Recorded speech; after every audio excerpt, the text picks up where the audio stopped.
Hey guys, it's comphermc here again. Welcome to our, I believe, 18th LBP tutorial. It's been so long I can't remember which tutorial we're on anymore. Today we are going to do one that's been requested quite a few times. I'm going to go over just some basics on Sackbot acrobatics, and in particular I'm going to show you guys how I did a roll in my wizard level.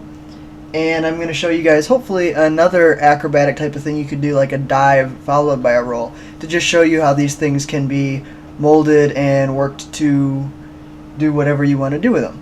The idea remains the same, but it's pretty cool stuff. So what I've got to start is I just have a sackbot and I have a sackbot follower.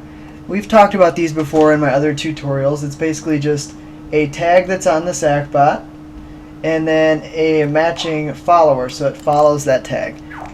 If you want to know more about how to do that, check out my previous tutorials, but for now we're going to use that as a starting point. And then I'm going to make a microchip on this sackbot, a circuit board microchip, however you want to call it, and I'm going to put the logic on that that's going to handle the roll animation that I'm going to work out for the sackbot. So the first thing I'm going to do is I'm going to pull out a controlinator. This controlinator is going to essentially control this sackbot, and it's going to also take source our signals that we're going to use for our roll. So if I press a button, it's going to roll, whatever. So even though this controlinator is on a microchip on the sackbot, it's still able to override that sackbot controls, and we can use it as a receiver controlinator, and I'll just match it to orange because that's the same color I used on the follower that the player rides in. Okay, so this right here is where we're going to get our signals, and I'm just going to collapse it all the way down. I don't really need to put anything on that because I've set a circuit board aside that's going to house all of my logic gates. So the first thing I'm going to do is figure out what I'm going to map my roll button to. Well, I'm going to go ahead and use my L1, so I'll just go ahead and wire that off, and that's going to go to something. I just made a node on there.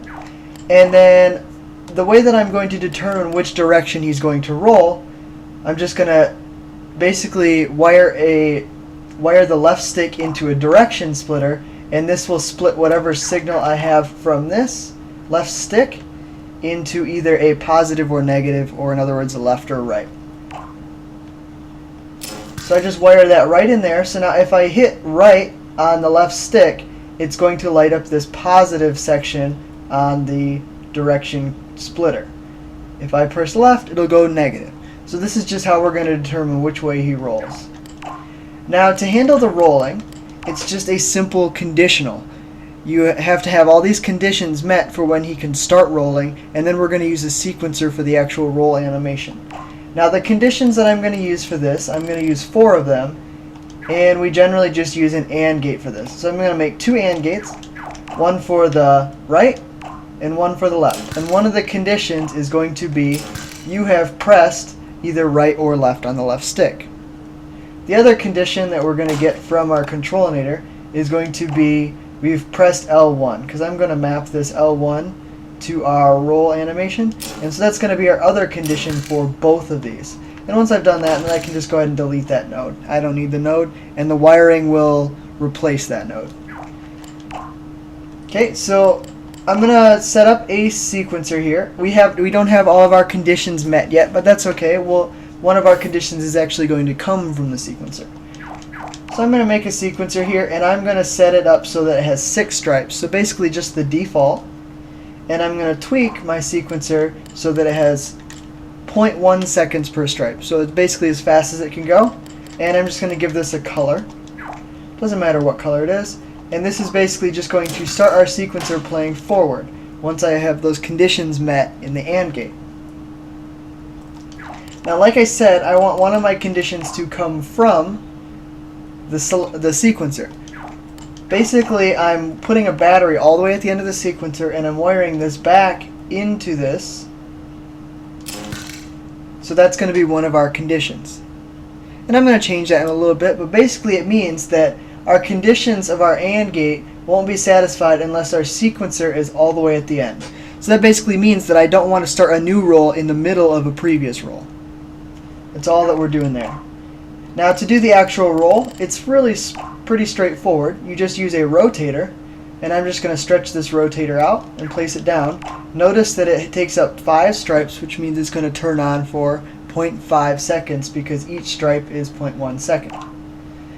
Now I'm going to make the acceleration on this, say 100, and deceleration 90. And you can tweak these and play with these. And then I'm going to make this one to the right, so that's going to be a positive rotation, and I'm just going to set it to 750. I basically just tweaked this speed until it got to something that I thought it would work. So now we've got a rotator that's going to turn on for half a second. Now when I roll, this guy rolls, I don't want him to just roll in place. I want him to roll in a direction. In this case, if he's rolling to the right, I want him to roll to the right and also move a little bit to the right. So I'm going to put a mover on here as well, and we're just going to do it for 0.25 seconds, so it's basically 2.5 stripes, and we're just going to tweak this left-right speed. We'll set it to 6, the acceleration to 100, deceleration I'll just leave it at 50. I found that it works, so I'll just leave it at that. And now, to make it so this actually works, I have to set my sequencer's position to actually be at the end, so it satisfies this condition. So I just press square. You'll notice that when I press square, it lights up that spot on the sequencer. If I press square all the way at the end, that's going to set the sequencer position to be there. And so it lights up that battery, and so one of our conditions is met. Now I'm just going to make a copy of this, and I'll use this for the left one as well, but I do need to make some tweaks on this one so that it rolls to the left instead of to the right. So instead of positive 750, I'll just make it to negative 750. Otherwise, everything else stays the same. And I'll do the same thing for, instead of plus 6, we'll go minus 6. And now our battery will wire back into to make one of our other conditionals on this. And the last conditional that I'm going to use is just whether or not you're in contact with the floor. It wouldn't make sense to start a roll in midair. Well, it depends on what you want to do, but for my purposes, I'm going to make it so he's only going to roll when he's in contact with the floor. And so I'm just going to use an impact sensor, and I just need to make it match up with that floor. So we'll change the include touching, yes. Require tag, yes. And it was turquoise and floor. And so now this is going to be our last conditional. So now if I collapse these circuit boards, they're pretty much done. I can change the color of this one so that it's distinguishable from the other one. But basically we have a sequencer set up, so when you activate a roll to the left, for example, it's going to sweep a bar across this and activate these things in order. So now let's see if my roll works. So I'm pressing a direction, and then I press L1 and he does a roll. What that looks like in preview is it looks like he just does a little roll. So it works pretty well. Now one of the things that I didn't account for is that if I roll in one direction, while he's still in the middle of that roll, I can start a roll in the other direction. And it looks kind of funny like that. It's because of the way that I set up my conditionals. So the reason that I set up a battery at the end was so that we couldn't start a new roll until this one was finished. But there's nothing preventing us from starting a roll to, say, the right when the left is still going on. So instead of just running a battery right to the conditional there, I'm just going to use another AND gate and wire, instead of straight to that AND gate, I'm going to wire it to this other one, this second one, and you'll see what this is going to do in a second. So I'm just going to wire that, and I'll change its color so we can see what that's going to do. Now if we wire this into each of those two slots, now if I have started a roll to the left, for example, that's the blue one, this battery is going to turn off because the stripe is no longer, or that bar, the sequencer bar, is no longer going to be right there. And so what that's going to do is it's going to turn off this wire, and so our AND gate conditionals are not met anymore here in this red AND gate, which will disable both AND gates for each of the rolls. So now we basically have this set up to work so that I can't roll until one of the previous rolls is all the way finished. So I can't roll in the middle of a roll anymore. So there's our roll mechanic. It's really pretty straightforward. We could add sounds to that. We could add any other effects you would want. And it's really simple to do that. You could just put those things right on the sequencer. Now what I'm going to do here is I'm going to show you guys real quick. I'm not going to build the whole thing, but I'm going to show you real quick what it looks like if I do a similar type thing. So I'm just going to delete these. I'm not going to do a roll anymore. Instead, what I'm going to do, and I have it built already, so I'm just going to copy one of them. I'm going to take these sequencers. We'll collapse that. If I open this one up, you'll see what we're working with. So it's got a lot of similar things going on. We've got some rotators. We've got two different ones. This one is 750 just like before.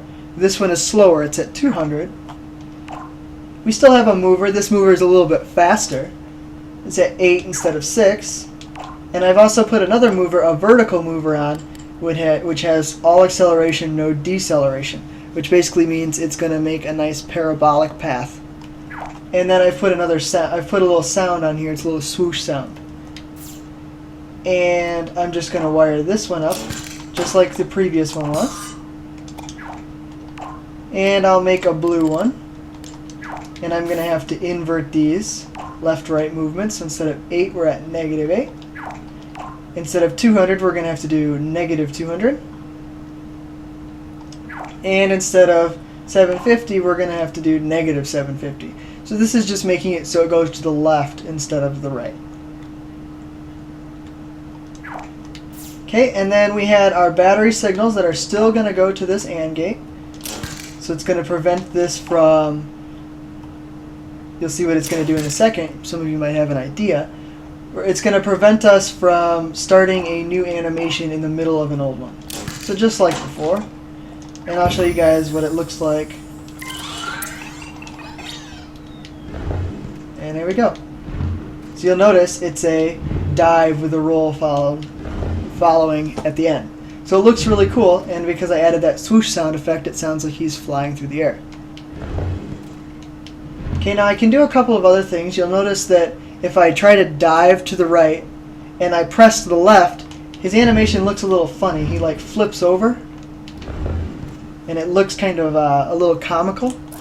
Well, one of the tricks that I've noticed about preventing player movements while they're in the middle of an animation, for example, is this L2 button. If you wire something to L2, it basically makes him move his left arm, and it prevents you from moving to the side, moving with the left stick. And so I'm going to add just real quick, let's see, how did I do it before? Yeah, that'll work. Where did it go? Okay. So I'm just going to copy these over. It's basically an OR gate with a timer. So I'm just going to copy this over. OR gate with a timer on it. And the OR gate is triggered by either one of these, and the condition is met for the left or the right dive. And what that's going to do is it's going to start a timer counting down. And then I'm going to take this timer, which is turning on for 1 second, and I'm going to wire that into L2. And just for the heck of it, I'm going to do R2 and both the left and the right stick. So what that's going to do, it might have gone a little fast for you, but what that's going to do is it's going to make it so his arms point up when he dives, and he can't move in the middle of a dive animation. So let's see. There he dives. His arms point up a little bit. It's subtle, but it's kind of cool. And I can't move in the middle of his flight. And so he's always going to dive the same distance. So there's a nice cool dive animation. You guys could do something similar, and I hope that you learned something. Alright, that's it for now. Hopefully I'll have another one up soon. Thanks, guys. The tutorials will unleash not only exciting tools and objects, but knowledge and the deepest secrets of the cosmos.